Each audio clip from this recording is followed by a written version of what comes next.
Hi, this is Jeannie at Trinity Tree, and the other day I did a tutorial showing you how to make a bow when the print is going all in the same direction, the print or pattern. And for this bow, this is a 4-inch ribbon, and for this bow I used the Bowdabra, which is just a bow making tool. This plastic part is the Bowdabra, and this is the one, and then my husband just put some screw holes in it and mounted it to this board. But I also told you during that tutorial that we can make this same bow without using any tools at all, and I'm going to show you how to do that. This is a 4-inch ribbon. It has beautiful writing on it. So when we make this bow, we don't want some of the writing upside down on some of the loops. So we're going to make the loops where you can read the writing. It'll all be going in one direction, same with, a pattern. Typically when you make a bow, you make a loop and you twist and get the right side up, and then when you do, it brings up your pattern upside down. So normally if you were making that bow like that and you twisted it and then made your next loop, your writing would be upside down. So this way we're going to make it where all the writing is going in the same direction. The first thing we're going to do is cut our pieces of ribbon, and I'm going to start out with 2 28-inch pieces and 2 24-inch pieces. So 2 28-inch pieces, 2 24, and then we'll need 1 8-inch piece.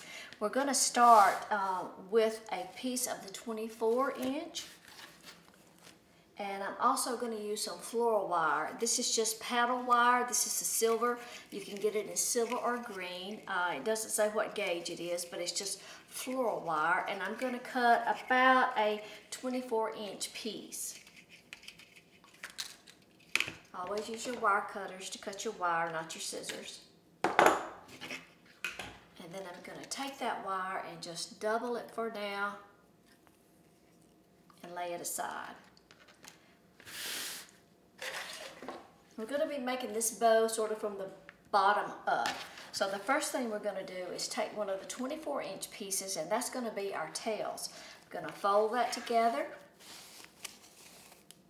And then I'm going to fold one more time, and then I'm going to cut along that folded edge,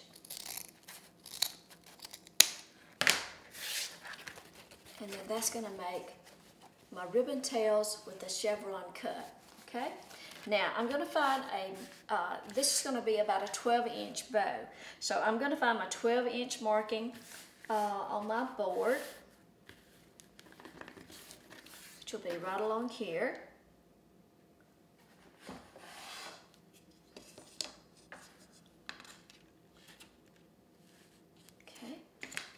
And then I'm just going to have my right side of my ribbon up, and I'm just going to scrunch up through the middle, pinch that real tight. In that center, I'm going to take my wire, and I'm going to go around, come onto the bottom of that, and start that wire around that ribbon.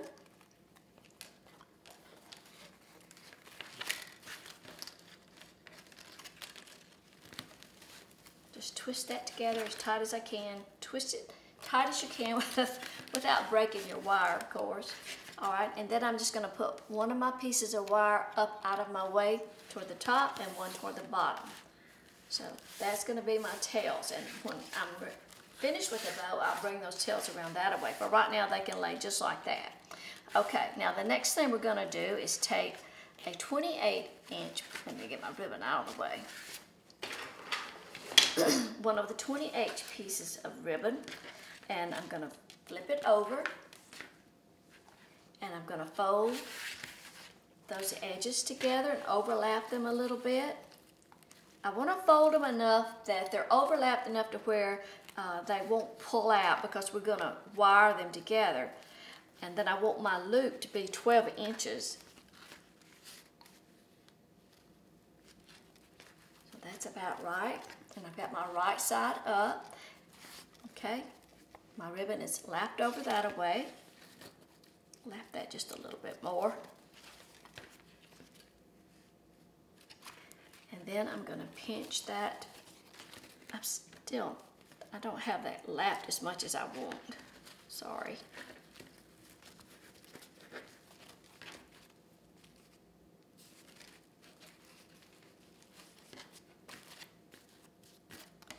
Okay, and then I'm going to just scrunch up right through this center. And this is thick ribbon, so it's, you know, it's not the easiest to do, that's for sure. All right, take my bow tails. I'm going to lay that loop down right on top of that, right where my wire is, and then I'm going to wire that loop on. I'm going to pull that tight. Just going to give it a couple of turns and finish with one wire going to the top and one to the bottom. I'm going to make one more 28-inch loop the same way. Take my ribbon, I'm going to turn it over so I can lap over my edges. Make sure my loops are about 12 inches.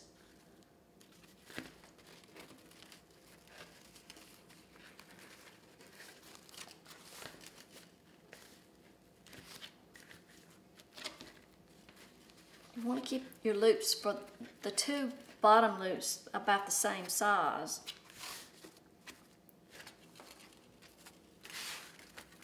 So I've got that one as a little bit larger.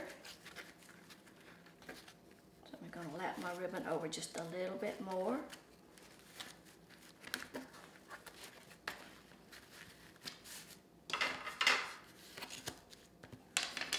Okay, and then I'm going to scrunch it right up through the center again.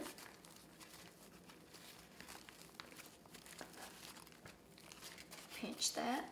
I'm going to lay it right on top of that other loop. Make sure they're still about the same size.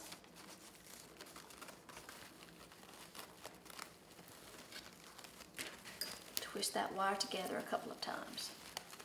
I want to kind of press that down, keep that knot or where it's connected, you know, as small as I can. Okay. So we've got 2 loops on each side. All the writing is going in the right direction. And now I'm going to take my 24-inch piece, flip it over. I'm going to make this loop just a little bit smaller than the 12 inches. Maybe about, you know, 8 or 9 inches. Okay. And then I'm going to pinch it together. Make sure I've got enough lapped over that where I've got it, when I wire it together, that it won't pull out. Pinch that together. And this ribbon has a lot of glitter on it too, which makes it stiff also. And then I'm going to wire that together. I'm going to just push that down as tight as I can. Give it a couple of turns. Okay, so that last loop, see, is just a little bit smaller than my first 2. Now next, I'm going to take my 8-inch piece, and it's going to be my center loop. So I'm just going to fold it over, and I'm going to pinch that up about an inch from the edges. This is kind of an odd loop, I guess. It's kind of a one-sided loop, but I'm going to lay that, this is my raw edges of my ribbon, and I've got just a little loop up right here. I'm going to lay that down right on top of that. I'm going to, again, press that down and keep it as tight as I can, and I'm going to wire that loop on a couple of times. And I'm going to press that down as tight as I can. Now all my ribbon is just, all my loops are just stacked up one on top of the other. I'm going to bring that wire around to the back. Be careful on your wire that you don't get a sharp end and puncture your skin. Bring that ribbon to the back, and I'm going to twist it again.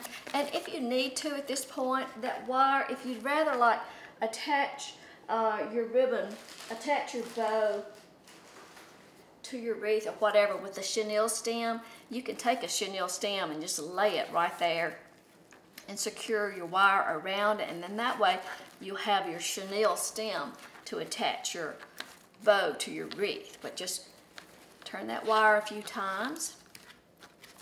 Okay, now then you're ready to flip it back over. So you've got your chenille stem and your wire back there to attach your bow. You're going to take those tails and just kind of pull them down toward the front. Like that. And we're going to take one of the loops from the back and pull it down toward the bottom and pull the other one toward the top.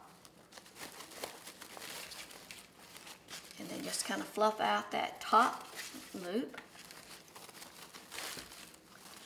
Do the same thing on the other side, one to the bottom, one to the top, and then fluff out your top loop, which was a little bit smaller loop. Okay, now this little funny looking loop that you have in the center, we're going to fluff it out and we're just going to kind of push it over, pull it over, and make a little center loop out of it. Just put your fingers in there and just kind of fluff that out a little bit. Now, and you can see I have my raw edges where I made that loop. I'm going to go ahead and trim those off a little shorter. Don't cut them off so short that you risk having your loop pull out, but you can make them shorter. And then just pull that loop over to the center of your bow. Okay, and there you have it. So you have your bow with all the writing, all your loops. The writing is going in the same direction. So if this was a pattern ribbon, that'd all be in the same direction, and your tails are face up. So this is the bow that we did just doing with the wire, and this is the same bow that we did using the bow dabber.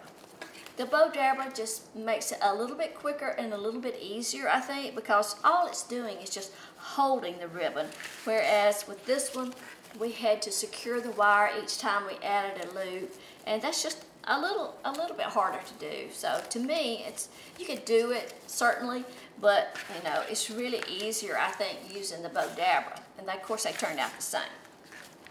Well, I hope you'll visit us at Trinity Tree. We have thousands of ribbons to choose from and all sorts of wreath making supplies, seasonal decorations, and we hope that you'll follow us on Instagram too. Our Instagram name is Trinity_Tree, and we'll give you that link, and I'll also give you the link to the bow dabber in case you're interested in buying one of those, okay? Thanks for dropping in. We appreciate it, and we'll see you next time. Bye-bye.